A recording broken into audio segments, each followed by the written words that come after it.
নিরামিষ দিনে খুবই কম সময়ের মধ্যে আপনারা যদি এইরকম ধরনের রেসিপি তৈরি করতে চান, তাও আবার শুধুমাত্র 1 চামচ তেল দিয়ে, তাহলে এই রেসিপিটা আপনাদের জন্যে। আশা করছি আজকের রেসিপিটা আপনাদের অনেক বেশি ভালো লাগবে। বেগুনের এই রেসিপিটা একদম কম সময়ে তৈরি হয়ে যায়, তাও আবার খুব কম তেলে। বন্ধুরা, ভালো লাগলে অবশ্যই লাইক, কমেন্ট, শেয়ার করতে একদম ভুলবেন না। আর ফেসবুক পেজ থেকে আপনারা ভিডিওটা অবশ্যই দেখবেন, আর সেখানে ফলো করতে একদম ভুলবেন না। দেখুন এখানে বন্ধুরা আমি 2 রকমের বেগুন নিয়েছি।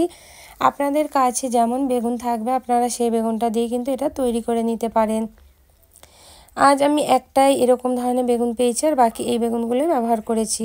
তো চলুন সবার প্রথমে বেগুনগুলোকে এইভাবে মাঝ বরাবর একবার কেটে নিয়ে দেখে নিতে হবে কোনো রকম পোকা আছে নাকি। পোকা থাকলে সেখানটা কিন্তু বাদ দিয়ে দিতে হবে।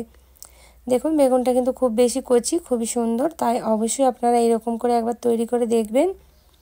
এই রেসিপিটা দুর্দান্ত লাগে খেতে। গরম গরম ভাতের সাথে কিন্তু 1 থালা ভাত খাওয়া হয়ে যাবে, রুটির সাথে কিন্তু একদমই জমে যাবে। তো সব বেগুনগুলো এরকম করে কেটে ভালোভাবে আমি ধুয়ে নিয়েছি। এবার বেগুনগুলোকে আমি তুলে নেব, আর একটা কুকারের মধ্যে সবার প্রথমে বেগুনগুলো এরকম করে আমি তলায় সাজিয়ে নেব। তারপরে এর মধ্যে দিয়ে দেবো 2টো বড় সাইজের আলু আর 2টো টমেটোর। এখানে আমি 3টে টমেটো ব্যবহার করলাম, আপনারা চাইলে 2টোও দিতে পারেন। তো বেগুনগুলো যখন দেখবেন এরকম খুব ভালোভাবে সাজানো হয়ে গেছে, তখন 1 চামচ পরিমাণ সরষের তেল এর মধ্যে আপনাদেরকে ঢেলে দিতে হবে। তো চলুন এর মধ্যে সরষের তেলটা ঢেলে দিচ্ছি। আপনারা যদি শুধু সরষের তেল দিয়ে জল ছাড়া বানাতে চান, তাহলে কিন্তু এটাকে লো ফ্লেমে আপনাদের অনেকক্ষণ পর্যন্ত কুকারে সিটি দিতে হবে। আর যদি এরকম 1 চামচ পরিমাণ জল দিয়ে দেন, তাহলে কিন্তু কুকারে ভাপটা খুব সুন্দর তৈরি হয়ে যায়, আর বেগুনে যে এক্সট্রা জল থাকে সেগুলো কিন্তু অনেকটা বেশি বেরিয়ে যায়। আর তাড়াতাড়ি সিদ্ধ হওয়ার জন্য দিয়ে দিলাম 1 চামচ পরিমাণে নুন। তো চলুন এইবারে আমি কুকারটা বন্ধ করে দিচ্ছি। বন্ধ করে এর 3টে থেকে 4টে আমি লো ফ্লেমে সিটি নিয়ে নেব। তো দেখুন বন্ধুরা, এখানে প্রথম সিটি হয়ে যাচ্ছে। তো এইভাবেই আমি 3টে সিটি কুকারে দিয়ে নেব। 3টে সিটিতে কুকারে খুব ভালোভাবে আমার সিদ্ধ হয়ে যায়। আপনাদের কুকার অনুযায়ী আপনারা সিটিটা দিয়ে নেবেন। দেখুন এখানে 3টে সিটি কমপ্লিট হয়ে গেল। একটু ভাপটাকে এবার বার করে দেবো। বার করে দেওয়ার পরে কুকারটা খুলে আমি আপনাদেরকে দেখিয়ে দিচ্ছি এটা কত সুন্দরভাবে সিদ্ধ হয়ে গেছে। আর দেখুন কতটা জল বেরিয়ে গেছে। এখানে বেগুনের কিন্তু জল প্রচুর বেরোয়, আর টমেটোর মধ্যেও অনেক ময়েশ্চার থাকে, তাই এর জল প্রচুর বেরিয়ে যায়। টমেটোর এই খোলাগুলোকে ঠিক এইভাবে আমাদের তুলে ফেলে দিতে হবে। আর আলুগুলোকে আপনাদেরকে তুলে ফেলতে হবে আলাদা। তুলে একটা আলুগুলোকে খোলাগুলো ছাড়িয়ে একটু ম্যাশ করে ভেঙে ভেঙে নিতে হবে। তো চলুন আলুগুলোকে এবার আমি তুলে নিচ্ছি। আলুগুলো তুলে নিয়ে এগুলোর খোলা ছাড়িয়ে এটাকে ম্যাশ করে নেবো। ততক্ষণ বেগুনগুলোকে আমি সুন্দর করে ম্যাশ করে নিচ্ছি স্প্যাচুলার সাহায্যে। বেগুন টমেটোর যেগুলো আছে সেগুলোকে সব আমি ভালো করে ম্যাশ করে দেব। তো বন্ধুরা, যদি ভিডিওটা আপনাদের ভালো লেগে থাকে, বন্ধুরা এতক্ষণ পর্যন্ত দেখলেন, আপনারা কোথাও না যান আর এই ভিডিওটাকে দেখুন, কন্টিনিউ করুন। আর কেমন লাগলো অবশ্যই আপনারা কমেন্টে কিন্তু বন্ধুরা জানাতে ভুলবেন না। প্লিজ বন্ধুরা, ভিডিওটা আপনারা ফুল ওয়াচ করবেন। ফুল ওয়াচ করলে আপনারা সমস্ত রেসিপিটা কিভাবে তৈরি হচ্ছে সেটাকেও দেখতে পাবেন আর বুঝতে পারবেন। স্টেপ বাই স্টেপ ফলো করলে এরকম রেসিপি কিন্তু বন্ধুরা দুর্দান্ত খেতে লাগে। অবশ্যই আপনারা বাড়িতে একবার অন্তত ট্রাই করবেন। তো দেখুন আলুটা কিন্তু এখানে আমি ম্যাশ করে এরকম করে মিক্স করে ফেললাম। এটা সাইডে রেখে দিচ্ছি। একটা কড়াইয়ের মধ্যে 1 চামচ পরিমাণ সাদা তিল নিয়ে নিলাম। তিলটা দিলে এটা ব্যাপক স্বাদের লাগে। আপনাদের ঘরে যদি তিলটা অ্যাভেলেবেল থাকে অবশ্যই তিলটা ব্যবহার করবেন, না থাকলে কিন্তু স্কিপ করেও তৈরি করতে পারেন।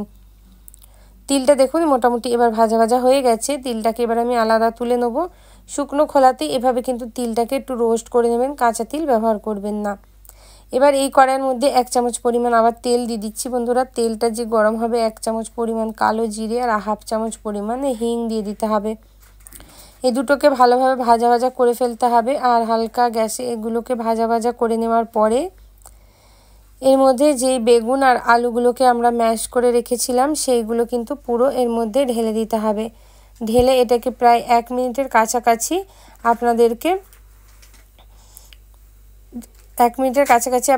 ভাজা করে ফেলতে হবে। তো এরকম দিয়ে আপনারা ভাজা ভাজা করে ফেলবেন, যাতে সরষের তেলের মধ্যে বেগুনের ফ্লেভারটা খুব সুন্দরভাবে অ্যাড হয়ে যায়।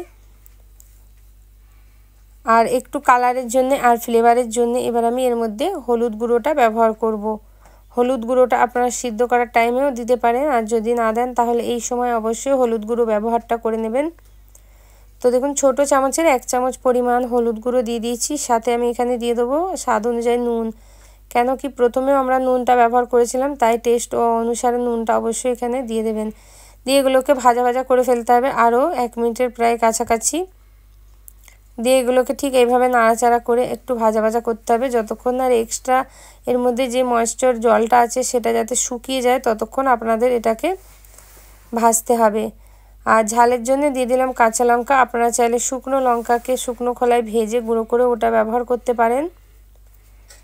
আর কাঁচা লঙ্কার ফ্লেভারটাও কিন্তু এর মধ্যে খুব ভালো লাগে, তাই কাঁচা লঙ্কা আপনারা ব্যবহার করে ফেলবেন। এবার এর মধ্যে দিয়ে দিতে হবে খুব সামান্য পরিমাণে যেই তিলটা ভেজে রেখেছিলাম সেই তিলটা দিয়ে দিতে হবে। আর তিলটা দিয়ে একটু নাড়াচাড়া করতে হবে, এটাকে ভাজা করতে হবে প্রায় 5 মিনিট মতো আপনাদের এটাকে ভাজা করে নিতে হবে এইভাবে হাই ফ্লেমে। এবার 1 চিমটে মতো দিয়ে দিলাম এখানে গরম মশলা গুঁড়ো, যে কোনো গরম মশলা গুঁড়ো আপনারা দিয়ে দেবেন। এই বেগুনের রেসিপি একটু গরম মশলা দিলে খুব ভালো লাগে খেতে। আর সাথে 1 প্যাকেট এখানে ম্যাগি মশলাটা দিয়ে দিলাম। ম্যাগি মশলাটা যদি বাড়িতে না থাকে তাহলে এটাকেও আপনারা স্কিপ করতে পারেন, ম্যাগি মশলাটা দিলে স্বাদটা দ্বিগুণ হয়ে যায়। এবার আমি এর মধ্যে দিয়ে দিয়েছি কিছুটা ধনেপাতা কুচি। ধনেপাতা কুচিটা অবশ্যই ব্যবহার করবেন। দিয়ে ধনেপাতা কুচিটা দিয়ে নাড়াচাড়া করে নিলেই কিন্তু আমাদের এই বেগুনের রেসিপিটা একদম তৈরি হয়ে যাবে। যদি আপনারা এই রেসিপিটা গরম ভাতের সাথে খান তাহলে অবশ্যই একটু ওপর থেকে কাঁচা সর্ষের তেল দিতে পারেন, আর যদি রুটি দিয়ে খান তাহলে কিন্তু খুবই বেশি টেস্টি লাগবে। তো দেখুন বন্ধুরা, এখানে আমাদের বেগুনের রেসিপি একদম রেডি হয়ে গেছে। আশা করছি আজকের ভিডিওটা আপনাদের অনেক বেশি ভালো লাগবে। যদি ভালো লাগে চ্যানেলটাকে অবশ্যই সাবস্ক্রাইব করে নেবেন, সাথে বেলটা অন করে দেবেন। দেখা হবে এরকমই সুন্দর সুন্দর রেসিপির সাথে।